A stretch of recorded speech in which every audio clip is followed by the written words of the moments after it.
Why, hello. It's Miss Gina. I've been taking care of a family member, and so I haven't been in my usual place. But I wanted to share a story with you. It's called Little House on the Big Prairie. I bet it's just Little House on the Prairie. I feel like it's a big prairie. It's by Ingalls Wilder, and the pictures are by Garth Williams. And this is our table of contents. You're at GinasPlanit. Little House on the Prairie. And our table of contents says our first chapter is called Going West. And it's about 16 pages long. And on page 16, we'll be crossing the creek. So let's dive right in. Little House on the Prairie. It says, I'll give you a little heads up. Laura Ingalls and her family are moving. They travel from Wisconsin to Kansas, where wide open land stretches as far as the eye can see. Sometimes farm life is difficult, even dangerous, but Laura and her family are kept busy and are happy with the promise of their new life on the prairie. So going west, that'd be what you call a wagon train, except I think they're the only wagon right here going west. They used to travel in a lot of, I dropped my book. I'm always dropping something. Usually there's more than one wagon going west. We call it a wagon train, but this is just Laura's family. So going west. A long time ago, when all the grandfathers and grandmothers of today were little boys and little girls, or very small babies, or perhaps not even born, Pa and Ma and Mary and Laura and baby Carrie left their life in the little house in the big woods of Wisconsin. They drove away and left it lonely and empty in the clearing among the big trees, and they never saw that little house again. They were going to the Indian country. Pa said there were too many people in the big woods now. You ever feel that? It's too peoply. Quite often, Laura heard the ringing thud of an axe, which was not Pa's axe. I apologize for that light in my eyes. Or, wasn't Pa's axe, or the echo of a shot that did not come from his gun. The path that went by the little house had become a road. Almost every day, Laura and Mary stopped their playing and stared in surprise at a wagon slowly creaking by on that road. Wild animals would not stay in a country where there were so many people. Pa did not like to stay either. He liked a country where the wild animals lived without being afraid. He liked to see the little fawns and their mothers looking at him from the shadowy woods, and the fat lazy bears eating berries and in the wild berry patches. In the long winter evenings, he talked to Ma about the western country. In the west, land was level, and there were no trees. The grass grew thick and high. There, the wild animals wandered and fed as though they were in a pasture that stretched much farther than a man could see. And there were no settlers, only Indians lived there. One day, in the very last of the winter, Pa said, I'm going to try taking these off, see if I can get less reflection. Maybe I'll be able to see better. Just kidding. Okay. So, only Indians lived there. One day, in the very last of winter, Pa said to Ma, "Seeing you don't object, I've decided to go see the West." I don't know. I don't think she objected because they're going west. I've had an offer for this place, and we can sell it now for as much as we're ever likely to get. Enough to give us a start in a new country." "Oh, Charles, must we go now?"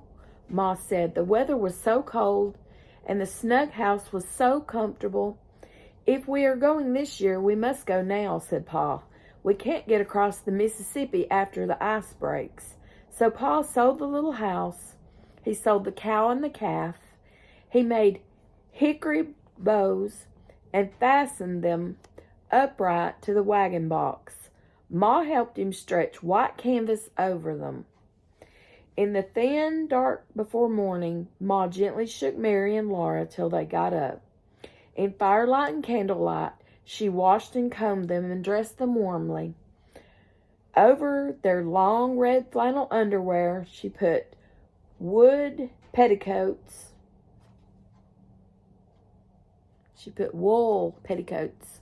See, I'm blind. Wool petticoats, WOOL, not WOOD, not to be confused with wooden petticoats. Didn't happen.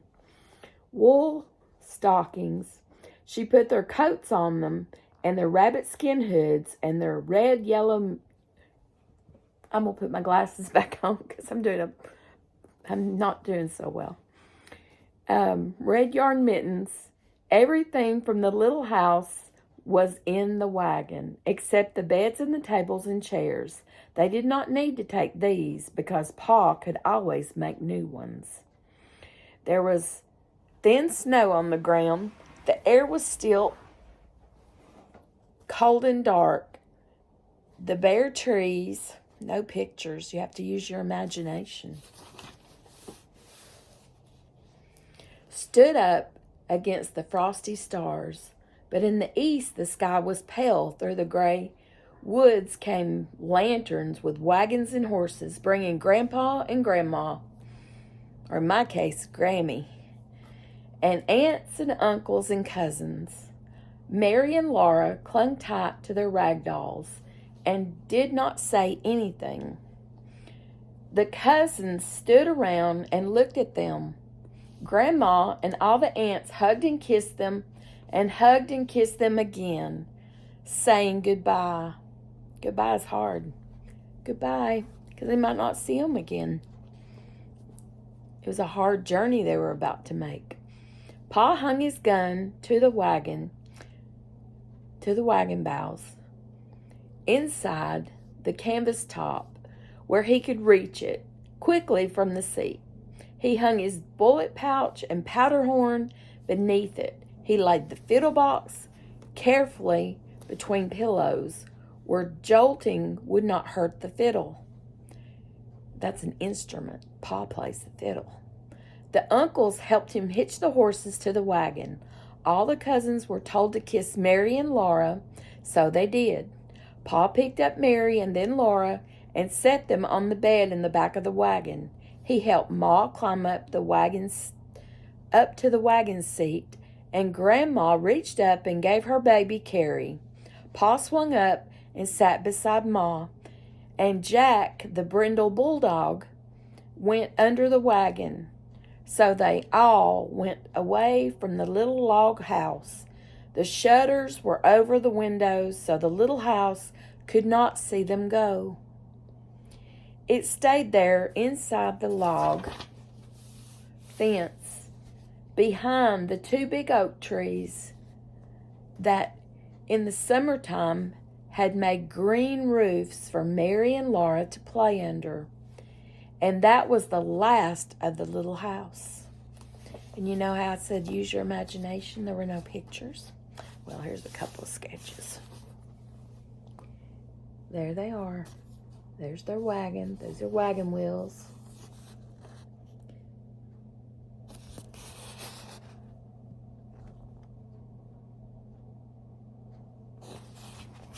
So in this picture, they're getting their horses ready.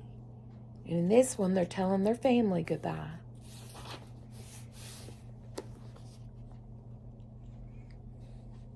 Pa promised that when they came to the west, Laura should see a papoose, "What is a papoose?"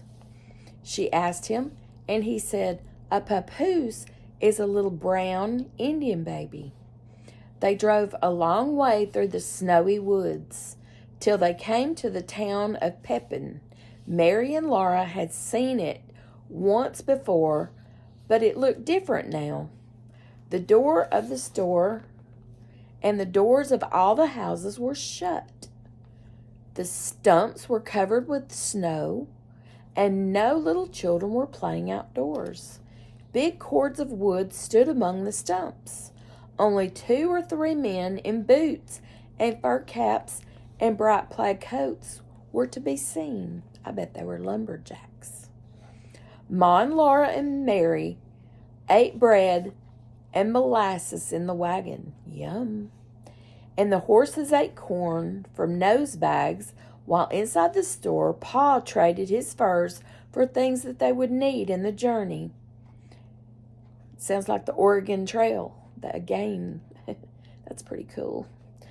They could not stay long in the town because they must cross the lake that day. The enormous lake stretched flat and smooth, while all the way to the edge of the gray sky, wagon tracks went away across it, so far that you could not see where they went. They ended in nothing at all. Pa drove the wagon out onto the ice, following those wagon tracks. The horses' hoofs clop-clopped with a dull sound. The wagon wheels went crunching, crunch. You ever heard fresh snow crunch? The town grew smaller and smaller behind, till even the tall store was only a dot. All around the wagon, there was nothing but empty and silent space. Laura didn't like it. But Pa was on the wagon seat and Jack was under the wagon. She knew that nothing could hurt her while Pa and Jack were there. At last the wagon was pulling up a slope of earth again, and again there were trees. There was a little log house, too, as in also, T-O-O, among the trees. So Laura felt better. Nobody lived in the little house. It was a place to camp in. It was a tiny house and strange, with a big fireplace and rough bunks against all the walls. But it was warm when Pa had built a fire in the fireplace. That night, Mary and Laura and baby Carrie slept with Ma in a bed made on the floor before the fire, while Pa slept outside in the wagon to guard it and the horses. In the night, a strange noise wakened Laura. It sounded like a shot, but it was sharper and longer than a shot. Again and again she heard it. Mary and Carrie were asleep, but Laura couldn't sleep until Ma's voice came softly through the dark. "Go to sleep, Laura," Ma said. "It's only the ice cracking. It's only the ice cracking." Next morning, Pa said, "It's lucky we crossed yesterday, Caroline. Wouldn't wonder if the ice broke up today. We made a late crossing, and we're lucky it didn't start breaking up while we were out in the middle of it." "I thought about that yesterday, Charles," Ma replied gently. Laura hadn't thought about it before, but now she thought, what would have happened if the ice had cracked under the wagon wheels and they had all gone down into the cold water in the middle of that vast lake? "You're frightening somebody, Charles," Ma said, and Pa caught Laura up in his safe, big hug. "We're across the Mississippi," he said, hugging her joyously. "How do you like that? Little half pint of sweet cider, half drunk up. Do you like going out west where Indians live?" Laura said she liked it, and she asked if they were in Indian country now. But they were not. They were in Minnesota. It was a long, long way to Indian territory. Almost every day the horses traveled as far as they could. Almost every night Pa and Ma made camp in a new place. Sometimes they had to stay several days in one camp because a creek was in flood and they couldn't cross it till the water went down. They crossed too many creeks to count. They saw strange woods and hills and stranger country with no trees. They drove across rivers on long wooden bridges, and they came to one wide yellow river that had no bridge. That was the Missouri River. Pa drove onto a raft, and they all sat still in the wagon while the raft went swaying away from the safe land and slowly crossed all that rolling, muddy yellow water. After more days, they came to hills again. In a valley, the wagon stuck fast in deep black mud. Rain poured down and thunder crashed and lightning flared. It rained here today.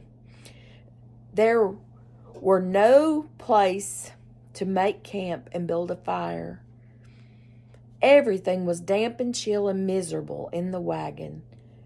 But they had to stay in it and eat cold bits of food. Next day, Pa found a place on a hillside where they could camp. The rain had stopped, but they had to wait a week before the creek went down and the mud dried so that Pa could dig the wagon wheels out of it and go on. Here's another drawing. Here's them riding across on that raft. There's their wagon and their horses, and there's the raft that floated them across. So it's a slow journey.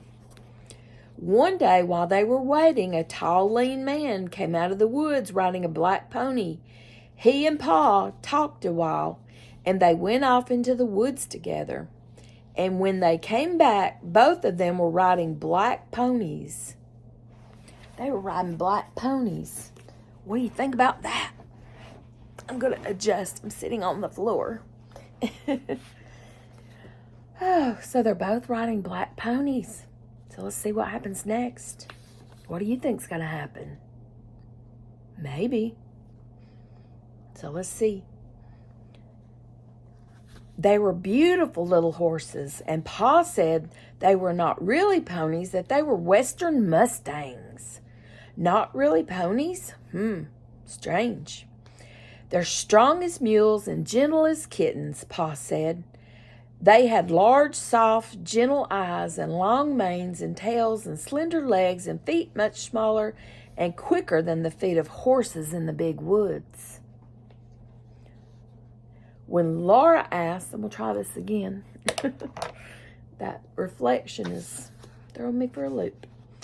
And quicker than the feet of horses in the big wood. When Laura asked what their names were, Pa said that she and Mary could name them.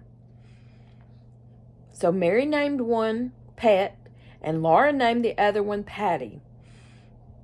When the creek's roar was not so loud and the road was drier, Pa dug the wagon out of the mud. He hitched Pet, not the pet. It is a horse. Technically, it is Pet. Actually, it's a workhorse. Pet and Patty to it, and they all went on together. They had come in the covered wagon all the long way from the big woods of Wisconsin across Minnesota and Iowa and Missouri. All that long way, those are states in the United States. Wisconsin, Minnesota, Iowa, and Missouri are all states in the U.S. All that long way, Jack had trotted under the wagon. Now they set out to go across Kansas. Kansas was an endless flatland covered with tall grass blowing in the wind. Kansas, another state. Day after day they traveled in Kansas and saw nothing but the rippling grass and enormous sky. In a perfect circle, the sky curved down to the level land, and the wagon was in the circle's exact middle. All day long, Pet and Patty went forward, trotting and walking and trotting again. But they couldn't get out of the middle of that circle. When the sun went down, the circle was still around them, and the edge of the sky was pink. Then slowly the land became black. The wind made a lonely sound in the grass. The campfire was small and lost in so much space, but large stars hung from the sky, glittering so near that Laura felt she could almost touch them. Can you touch the stars? I don't think so, but they do look close sometimes. I guess when it's so dark, they don't have electric lights out there. So can you imagine how bright the stars look? That would be really nice. Next day, the land was the same. The sky was the same. The circle did not change. Laura and Mary were tired of them all. There was nothing new to do and nothing new to look at. On page 14, there's 16 pages to the next chapter. So there was nothing new to look at. The bed was made in the back of the wagon and neatly covered with a gray blanket. Laura and Mary sat on it. The canvas sides of the wagon top were rolled up and tied so the prairie wind blew in. It whipped Laura's straight brown hair and Mary's golden curls every which way. The strong light screwed up their eyelids. I don't know how light can mess up your eyelids. Okay, maybe it just hurts your eyes because you can see it through your eyelids. Sometimes a big jackrabbit bounded in big bounds away over the blowing grass. Jack paid no attention. That's their dog. Poor Jack was tired too, and his paws were sore from traveling so far. The wagon kept on jolting, and the canvas top snapped in the wind. 2 faint wheel tracks kept going away behind the wagon, always the same. Pa's back was hunched. The reins were loose in his hands, and the wind blew his long brown beard. Ma sat straight and quiet, her hands folded in her lap. Baby Carrie slept in a nest among the soft bundles. "Oh, wow," Mary yawned, and Laura said, "Ma, can't we get out and run behind the wagon? My legs are so tired." "No, Laura," Ma said. "Aren't we going to camp pretty soon?" Laura asked. It seemed such a long time since noon, when they had eaten their lunch sitting on the clean grass in the shade of the wagon. Pa answered, "Not yet. It's too early to camp now. I want to camp now. I'm so tired," Laura said. Then Ma said, "Laura," that was all, but it meant that Laura must not complain. So she did not complain any more out loud, but she was still naughty inside. She sat and thought complaints to herself. Her legs ached and the wind wouldn't stop blowing her hair. The grass waved and the wagon jolted, and nothing else happened for a long time. "We're coming to a creek or a river," Pa said. "Girls, can you see those trees ahead?" Laura stood up and held to one of the wagon bows. I think that's a bow. One of the wagon bows. I think those are the thing that's curved in the top of the back of their wagon. This right here. I think they're across this in these. There's like a curved thing there. So I think that's what they're talking about. So anyway, yeah.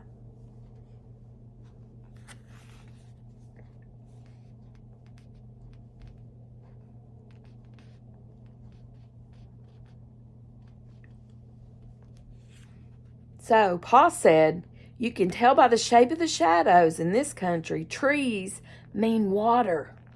That's where we'll camp tonight."